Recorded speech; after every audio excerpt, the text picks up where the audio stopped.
Bismillahirrahmanirrahim.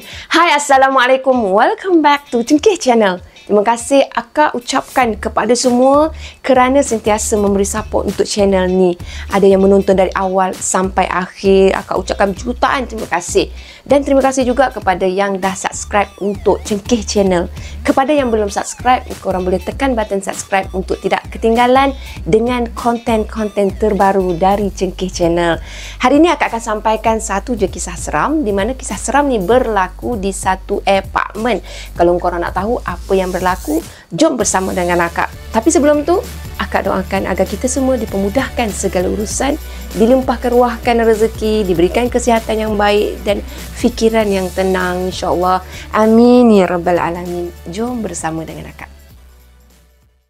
Bismillahirrahmanirrahim. Qul a'udzu birabbin nas, malikin nas, ilahin nas, min syarril waswasil khannas, alladhi yuwaswisu fi sudurin nas, minal jinnati wan nas.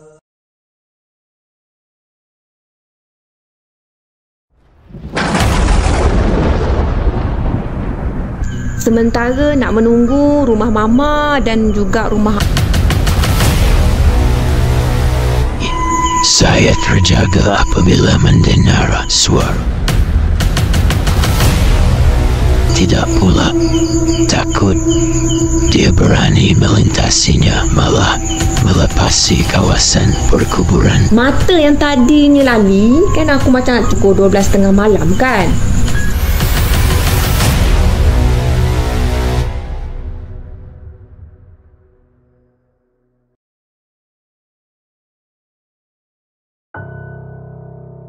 Kisah ni dilalui oleh 3 orang sahabat baik. Seorangnya akak gelarkan sebagai Fuad, seorang lagi akak gelarkan sebagai Mamat, dan yang seorang lagi pula akak panggilkan dia sebagai Pian. 3 sahabat baik ni saling kenal sejak dari bangku sekolah rendah lagi korang. Awal mula mereka ni saling berkenalan pun mereka dah berkongsi pengalaman yang menakutkan. Kisah dia macam ni. Sekolah mereka ni terletak bersebelahan je dengan kawasan perkuburan. Jadinya mereka ni dah terbiasalah dengan keadaan kawasan tersebut. Dari darjah 1 sampailah mereka ni darjah berapa tak sure lah. Mereka ni membesar dengan suasana pembelajaran bersebelahan dengan kawasan perkuburan. Agak beranilah mereka, makanya 3 sahabat ni memang rasa diri mereka ni dah terbiasa kan. Bila tengok kubur tu memang standard lah. Hari-hari pun memang tengok kubur, kecuali Sabtu Ahad. Itu pun kalau mereka mengayuh, mereka tetap lalu kawasan tu. Kebetulan pula rumah mereka ni agak jauh dari sekolah, tapi mereka rajin tahu mengayuh sampai ke sana untuk bermain. Dan mereka ni pergi ke sekolah dengan mengayuh basikal je, kayuh sama-sama. Jadinya mereka berpakat setiap kali pergi sekolah untuk sampai lebih awal, supaya mereka tak terlewat pula nanti. Kalau lewat, dah ada cikgu tunggu depan sekolah. Dari darjah 3 dah mereka start mengayuh. Maknanya sebelum tu mereka tak mengayuh sendirilah, sebab kecil lagi kan. Jadi selepas mereka mengayuh sendiri ke sekolah, membawalah sehingga ke darjah 5. Oh gitu. Maka sejak tu jugalah mereka ni keluar awal pagi dari rumah, dan mereka akan pastikan mereka sampai juga awal pagi dekat sekolah. Nak dijadikan ceritanya, satu hari ni di tahun 5, mereka time tu dah kayuh-kayuh basikal kan, dah letih sampai awal. Kebetulan memang hari tu memang awal betul mereka sampai kat sekolah. So mereka pun berhentilah letih mengayuh tu dekat satu pondok kecil tau, dekat kawasan tanah perkuburan tu. Biasa kan kita tengok kan dalam kawasan tanah perkuburan kadang-kadang ada pondok. Bila ada kematian, maka dekat situlah saudara mara semua berkumpul kan. Dekat luar pun kadang-kadang ada tau. Jadi mereka ni berkumpul dekat luar. Selalunya lah kalau mereka berhenti dekat pondok kecil kat luar kawasan perkuburan tu, Mereka memang dah nampak ada seorang pakcik ni, dia tukang kebun sekolah. Masa tu pakcik tu memang dah keluar dari kawasan dalam sekolah sebab pakcik tu nak pergi sapukan persekitaran luar pagar sekolah. Sebab dekat situ ada banyak pokok-pokok besar. Makanya banyaklah daun-daun kering yang perlu dibersihkan dekat situ. Pakcik tu memang dia akan dahulukan sapu dekat kawasan luar sekolah supaya tak adalah melanjut sampai ke matahari naik kan. Tak adalah panas pakcik tu nak buat kerja. Tapi tak tahulah kenapa pagi kejadian tu pakcik tu tak ada. Pondok yang mereka duk tumpang lelah tu sebenarnya pondok milik tanah perkuburan tu. Disebabkan jarak akak cakap tadi memang dah berdekatan sangat dengan tempat pakcik tukang kebun yang selalu menyapu tu. Jadinya mereka ni duduk-duduk lah kejap, hilangkan lelah dekat situ, pandang sekeliling, malas lagi nak masuk terus dalam sekolah kan. Sehinggalah mereka ni ternampak pakcik tu yang mereka tak nampak tadi tiba-tiba berada dekat dalam kawasan tanah perkuburan tersebut. Pakcik masuk situ, pakcik buat apa ya? Macam itulah dia orang berfikir. Mereka pun senyumlah dekat arah pakcik itu. Memang mereka ni sangat rapat dengan pakcik tu sebab mereka lah pelajar yang rajin menyapa pakcik tu, rajin bertanyakan pakcik buat apa, pakcik buat apa. Wah, memang pakcik memang dah nampak dah. Mereka dah nampak tengah menyapu kan, tapi saja nak tegur. Baik tau dia orang ni. Kebetulan masa pagi tu pakcik tu balas senyuman mereka ni. Lepas tu pakcik tu berhenti dekat satu kubur ni tau. Kubur tu tanah masih lagi tengah merah. Macam baru je penghuninya tu meninggal dunia. Baru sangat-sangat. Sebab tanah dia dalam keadaan yang masih berbukit tau. Macam tu. Budak 3 orang ni, dia rasa tertarik sangat nak ikutkan pakcik tu. Pergi dekat pakcik tukang kebun tu dekat mana dia berada. Lepas tu, mereka tinggalkanlah basikal mereka dengan beg sekolah mereka dekat pondok tadi. Masa tu belum lagi time untuk masuk sekolah. Banyak lagi masa dalam 15 minit macam tu. So loceng pun tak bunyi kan. Tapi dah ada dah pelajar yang masuk ke sekolah. Cuma tak ramai sangat lah time tu. Belum lagi pelajar-pelajar lain. Biasakah kalau kita ni hantar anak pergi sekolah, nak berpusu-pusu juga. Tak ada yang nak datang awal macam mereka ni. Sehinggalah ada salah seorang parent yang hantar anak ke sekolah. Dia mula perasan tau, budak 3 orang ni dah pun masuk ke tanah perkuburan dan dah berdiri di satu kubur yang baru je penghuninya meninggal dunia dekat situ. Itu part parent yang perasankan kelibat mereka bertiga ni dekat kubur tersebut. Ini pula apa yang mereka lalui. Mereka bertiga ni tak terlepas pandang. Terus juga mereka mengekori pada pakcik tu. Jadi pandangan mereka ni tak pandang ke lain sebab mereka memang fokus pada pakcik tukang kebun yang duduk bersebelahan dengan kubur yang akak cakap tadi. Pakcik tu mereka tengok tengah pegang tanah yang menutupi kubur tu dengan ratapan yang menyedihkan. Nampak sangat muka pakcik tu sayu sangat. Budak bertiga ni langsung tak faham apa yang pakcik tu buat sebenarnya. Kubur siapa tu? Yang mereka tahu lelaki yang sedang duduk dekat kubur tersebut mereka sangat kenal. Tapi untuk pemilik kubur yang sedang pakcik tu ratap, mereka memang tak tahu langsung. Tapi mereka langsung tak terfikir nak bertanyakan apa-apa pun dekat pakcik tu. Selalunya lah suara mereka lah yang paling becok sekali bila mereka nampak pakcik tu. Mereka mulalah nak ajak bersembang lah, nak tanya yang bukan-bukan lah. Tapi kali ni tak ada. Mereka cuma memerhatikan, tengok aja. Fokus sangat. Mereka lebih rasa nak diam dan nak tengok je apa yang pakcik tu nak buat. Kenapa pakcik tu tengah bersedih? Siapa dekat kubur tu kan? Lepas tu, tiba-tiba ada suara panggilkan mereka dari luar pagar. Macam seolah-olahnya suara tu sedang perhatikan mereka dalam keadaan yang sepatutnya tak berada dalam kawasan perkuburan. Macam itulah. Jadi bila mereka dengar suara ni seolah-olah mereka juga tersedar dari di pukau tau. Bila mereka tersedar dengan panggilan suara tu, rupanya parent yang akak cakap tadi yang berada kat luar pagar tu dah menghampiri kawasan perkuburan dan parent itulah yang panggilkan mereka. Masa itulah mereka bertiga serentak sama-sama memandang ke arah pakcik yang panggil mereka tu. Maka mereka ni terlepas pandanglah sekejap pada pandangan mereka untuk pakcik yang berada dekat sebelah mereka, pakcik tukang kebun tu tadi kan.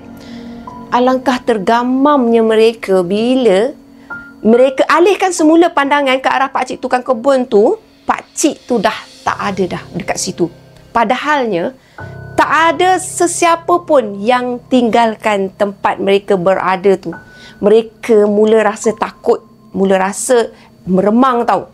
Dan mereka terus berlari tuju pondok depan kawasan perkuburan tadi. Mereka ambil beg dan mereka ambil basikal, sambil tu mereka mengayuh menuju ke pagar sekolah. Pakcik yang panggil mereka tadi langsung mereka tak hiraukan sebab takut kena marah sebenarnya. Jadinya bila basikal mereka bertiga ni dah masuk kawasan sekolah, cikgu dah ada dah menunggu. Kan dah nunggu, dah tercegak dah depan pagar sekolah. Cikgu tu tanya, "Kenapa kamu bertiga ni lambat datang sekolah?" Dah tu terhegeh-hegeh macam muka takut sangat.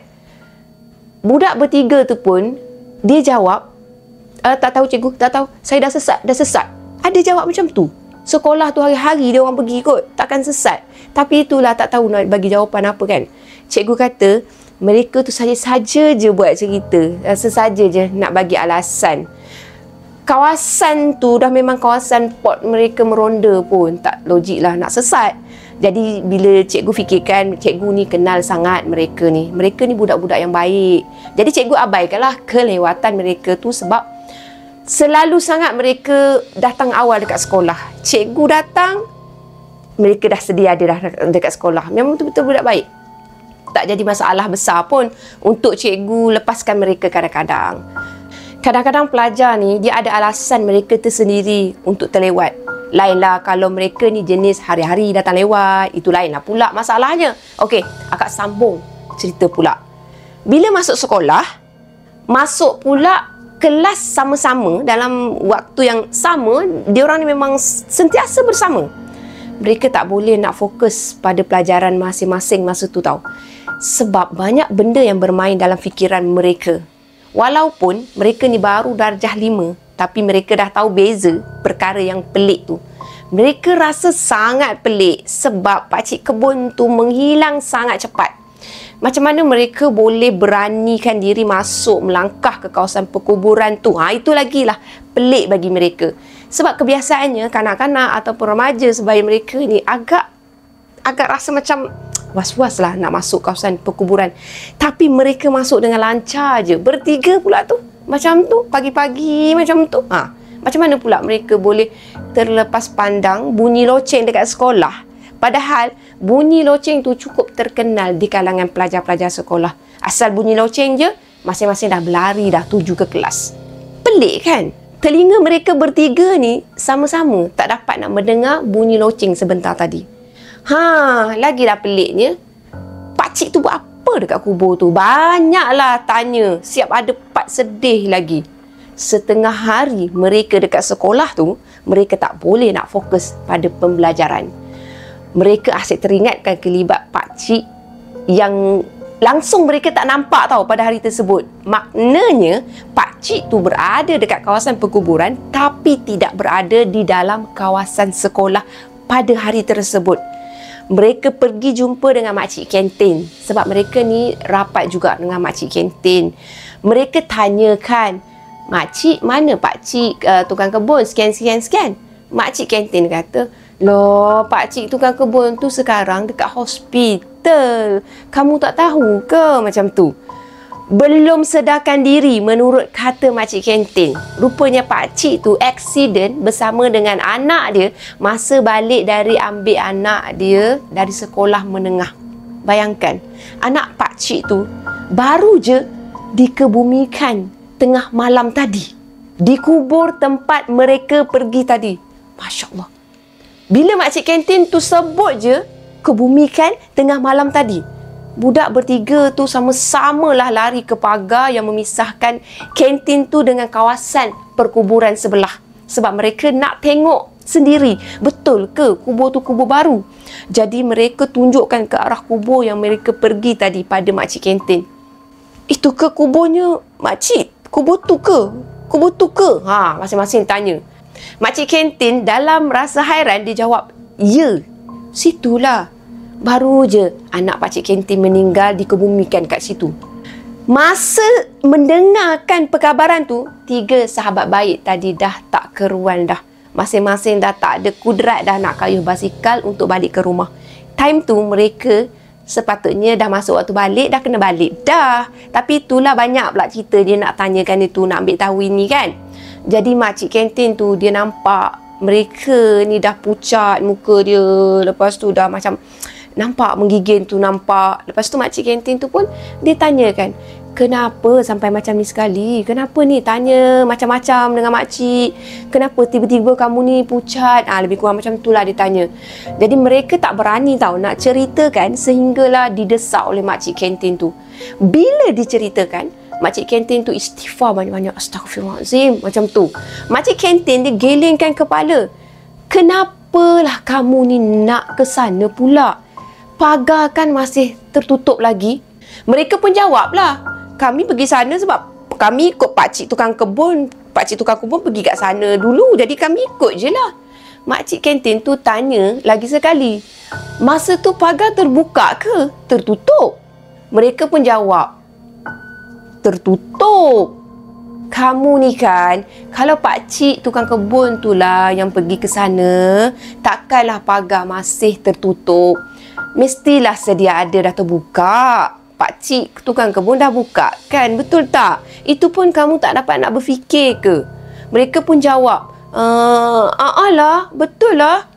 Jadinya disebabkan masing-masing dah takut nak balik, maka makcik kantin terpaksalah bagi tahu pada cikgu untuk panggilkan parent mereka datang ambil jemput mereka.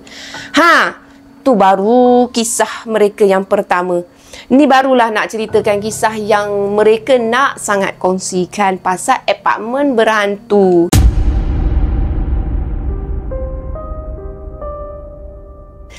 Apartmen yang berhantu tu, masa tu mereka sewa bersama-sama. Mereka ni lalui kisah seram pun memang bersama-sama dari kecil. Macam ni lah. Apartmen tu mereka sewa sebagai homestay. Mereka niatkan nak sewa seminggu je sebab ada hal penting perlu mereka uruskan dekat kawasan berdekatan dengan homestay tu. Jadinya mereka mulalah check-in homestay tu awal pagi atas kebenaran tuan rumah lah. Lebih kurang pukul 7 pagi mereka dah masuk dah kat rumah tu. Kalau ikut kebiasaan kita check-in kan pukul 12 macam tu. Masa masuk rumah tu mereka tak rasa pun ada yang tak kena dengan rumah tersebut.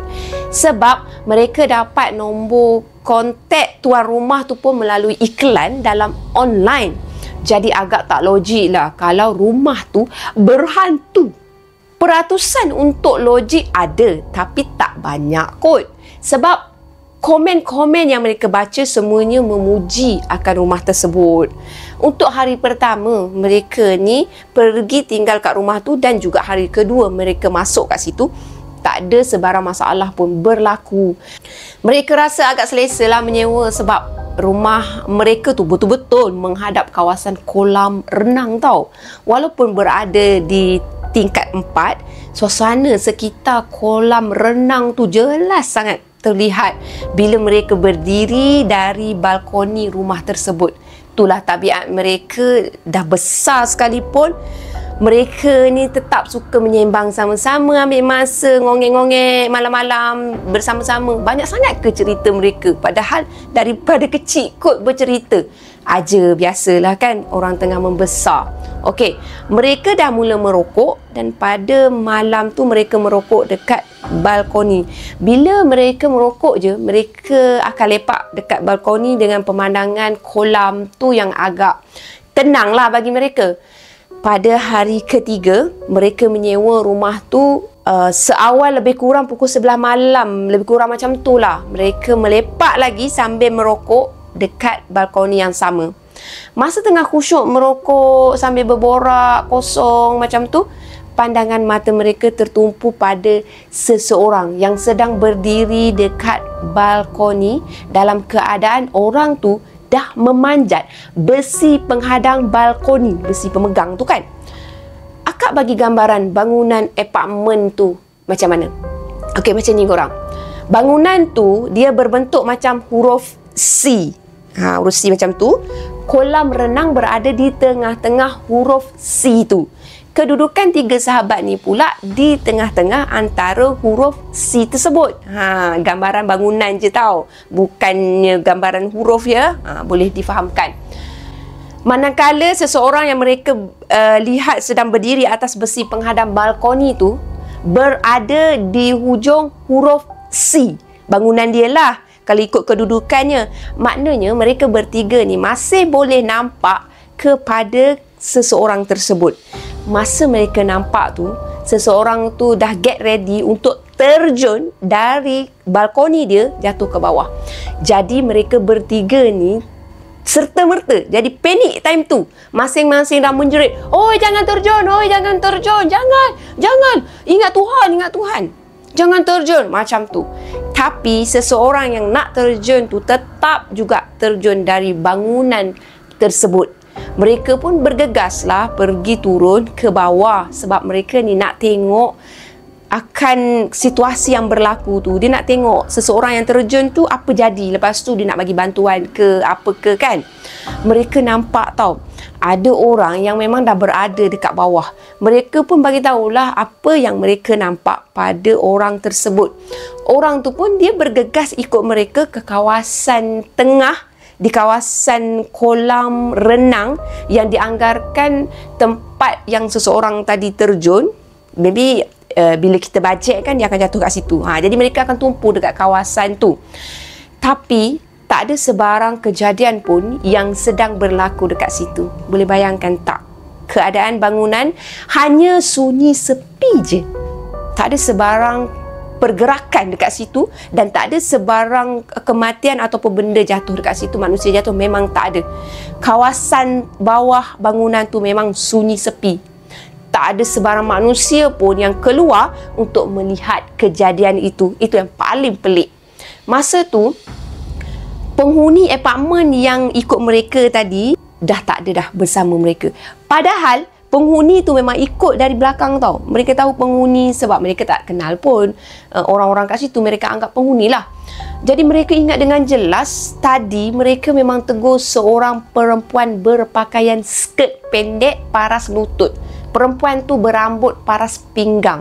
Tapi tak perasan lah dengan jelas sebab singkat sangat masa mereka jumpa perempuan tu tadi. Mereka pun dalam keadaan macam banyak persoalan tau. Mereka tetap melangkah kaki balik ke rumah mereka tanpa bercakap apa-apa pun. Yang pasti masing-masing keliru. Apa yang mereka nampak sebenarnya tadi? Mereka kembali ke balkoni. Lepas tu mereka pun tengok balik semula lah dekat luar balkoni. Sebab pelik-pelik tau. Jadi apa yang mereka lihat, keadaan di luar balkoni tu sekarang adalah tenang dan sunyi je dari atas. Tak ada siapa pun yang menggunakan kolam renang pada waktu tu. Malam tu mereka berpakatlah nak tidur dekat ruang tamu bersama-sama sebab mereka dapat rasakan ada yang tak beres dengan kawasan tu. Memang something wrong lah dengan kawasan apartmen tu. Dan malam tu mereka terlena tanpa sebarang gangguan. Alhamdulillah. Bila mereka keluar awal pagi keesokannya, mereka lalu dekat kawasan seseorang yang terjun malam tadi. Tetap juga mereka ni nak tengok. Tiba-tiba tau, mereka ni rasa meremang. Tak tahulah kenapa. Lalu kat situ rasa, lain macam tu. Mereka jalani perjalanan pada hari yang seterusnya seperti biasa juga. Sehinggalah bila tiba waktu tengah malam, jam yang sama seperti semalam, pukul 11 malam juga. Mereka dah serik dah nak melepak dekat balkoni sebenarnya. Jadi pintu kaca balkoni mereka biarkan tertutup rapat. Tapi kali ni mereka ada dengar tau, ada suara perempuan menangis dari bawah. Jadi Fuad ni dia larangkan si Mamat dengan Pian ni untuk jenguk tengok dekat bawah melalui balkoni. Tapi Mamat dengan Pian ni tak hiraukan langsung larangan daripada Fuad. Mereka pergi jengukkan juga dekat bawah melalui balkoni tersebut. Masa tu mereka nampak ada perempuan menangis berdekatan kolam renang di bawah. Tingkat 4, agak rendah jugalah untuk mereka tengok semua tu. Lepas tu Pian pun cakap lah, perempuan menangis putus cinta biasa, lek lah, biarlah, lantaklah dia. Mamat iakan apa yang Pian cakap dan mereka pun masuk semula ke dalam rumah, tapi mereka tak kunci balkoni, tak tutup lah maksudnya.